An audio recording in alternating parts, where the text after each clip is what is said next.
Hi, this is Abby Rogers with Dry Steam. In this video, I'm going to walk through the standard maintenance steps Dry Steam recommends for the STS humidifier.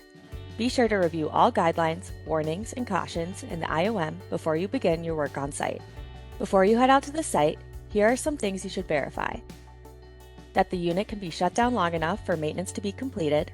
The maintenance location for the unit is clear and ready. Here's a list of tools and supplies you will need.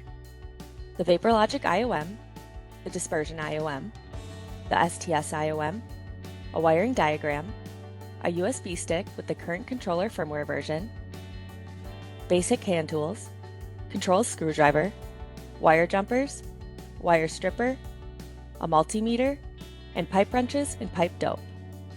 Typically, a maintenance visit for the STS humidifier will take about 4 to 8 hours. Unit size, location, water type, usage, and other factors may affect the amount of time required.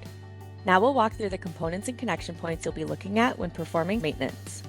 Downstream devices talking to the VaporLogic controller, like a demand signal from a transmitter or building automation system, connection for tap, softened, RO or DI supply water, the humidifier drain, and the humidification steam outlet. Cool down the tank and follow shutdown procedures in the IOM.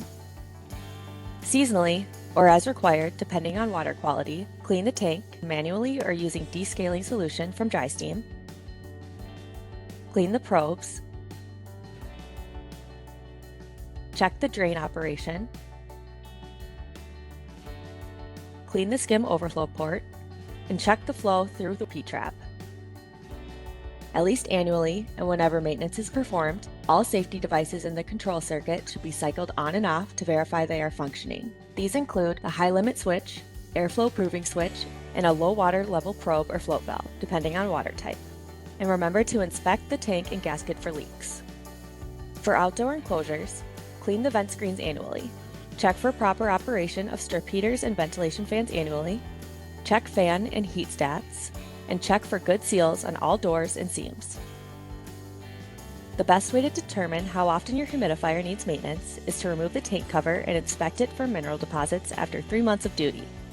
Hours of operation and duty cycle will determine your maintenance schedule, as will water quality. Now you should feel prepared to perform routine maintenance of the STS humidifier. Taking time to plan and perform maintenance on a regular schedule will keep the equipment up and running at peak performance for many years.